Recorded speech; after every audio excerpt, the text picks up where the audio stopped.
전원책의 훈수 전원책 변호사 모셨습니다. 안녕하세요. 예, 안녕하세요. 네, 변호사님 요즘 아주 좀 흥미진진하죠?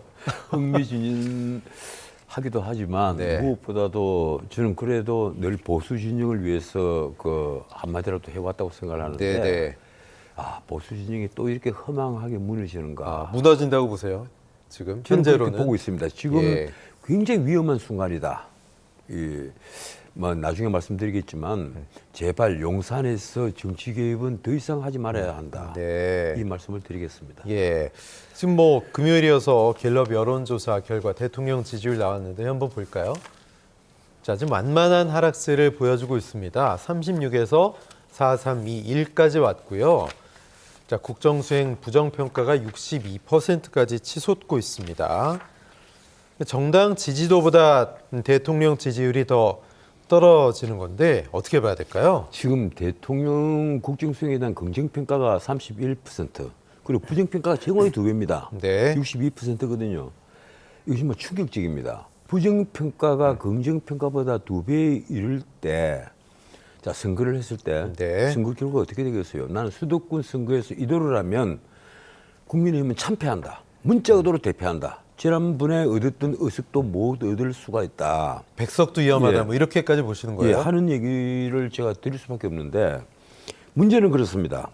이 늘 선거가 지나고 나면요, 이 선거에 대한 책임 문제가 거론이 되지 네. 않습니까? 지난번에 강서구청장 보궐선거도 그렇습니다.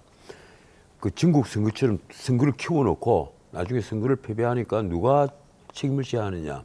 결국은 당 대표에게 당 대표로 당선된 지 6개월밖에 안 된 당 대표에게 모든 공격의 나팔을 불었단 말이에요. 네. 그런데 사실은요, 모든 선거에서 집권 여당 쪽에서 보면 그렇습니다. 모든 선거에서 첫 번째 선거에 책임을 져야 될 사람은 바로 집권을 하고 있는 대통령입니다. 그 대통령의 긍정평가가 50% 이상 나오는 상황에서 선거에서 패배하는 예가 없습니다.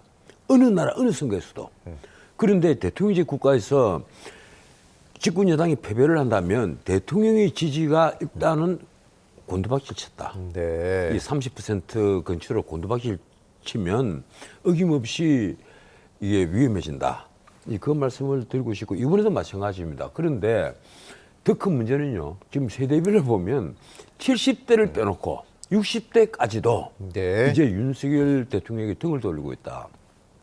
20대는 불과 18%, 그리고 30대는 19%, 이게 긍정평가하는 퍼센트입니다.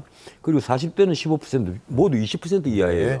그리고 50대가 30% 이하입니다. 29%거든요.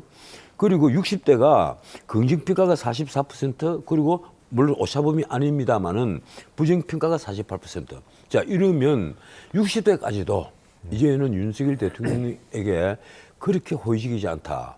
그 70대 문자 그대로 우리 사회에서 오랫동안 그 보수를 지탱해온 그런 노익장들, 네. 이분들만 윤석열 대통령을 지금 지지하고 있고 나머지는 다 등을 돌리고 있다. 특히 2030에서 등을 돌리는 것은요, 네. 2030의 지지도가 좀 올라갔거든요.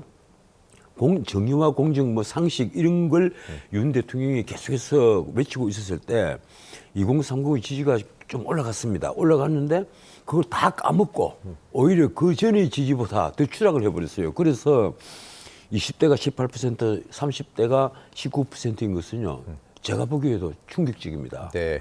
큰 차이는 아닙니다만 민주당보다 국민의힘의 지지율은 2%포인트 앞서고 있는데 지금 어떤 중요한 변화라든가 이런 거를 국민의힘이 보여줘야 탄력을 더 받지 않을까요? 어떻게 보세요? 지금 그 사실 국민의힘이 2%포인트 민주당이 앞선다는 것은요, 사실 오차범위 아니니까 별 의미는 없는데 네네. 문제는 이제 1월 달이 되면 민주당은 이 지지도가 추락을 할 가능성이 굉장히 높습니다. 이낙연 신당이 일단 출범을 하지 않습니까? 네. 거기에다가 이재명 대표에 대한 사법 리스크가 더 확대가 되거든요.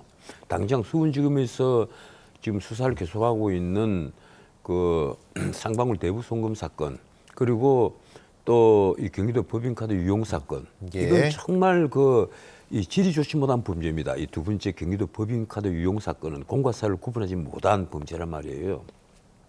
이게 만약에 다시 영장 청구가 된다라든가 기소가 된다라든가 뭐 어떤 방향으로 방향을 잡기 시작하면 가령 이재명 대표는 일주일에 3번이 아니라 4번, 뭐 5번 이렇게 예. 일주일 내내 법정을 들락거려야 될 것이고, 그리고 민주당의 지지는 그 사법 리스크가 증폭되는데 비례를 해서 곤두박질 칠 가능성이 있습니다. 그래서 제가 보기에는 지금의 가령 민주당, 국민의힘 지지도는 사실은 별 의미가 없고 당이 어떻게 지금 분열이 되느냐, 그게 더 포커스를 맞춰야 되지 않느냐. 민주당은 이미 이제 이낙연 신당을 이낙연 전 대표가 공언을 했지 않습니까? 그런데 국민의힘도 요즘 돌아가는 풍경을 보면 지금 당이 친윤과 비윤으로 쪼개지는 것 아니냐. 저는 이런 그 예감을 느끼고 있습니다. 네.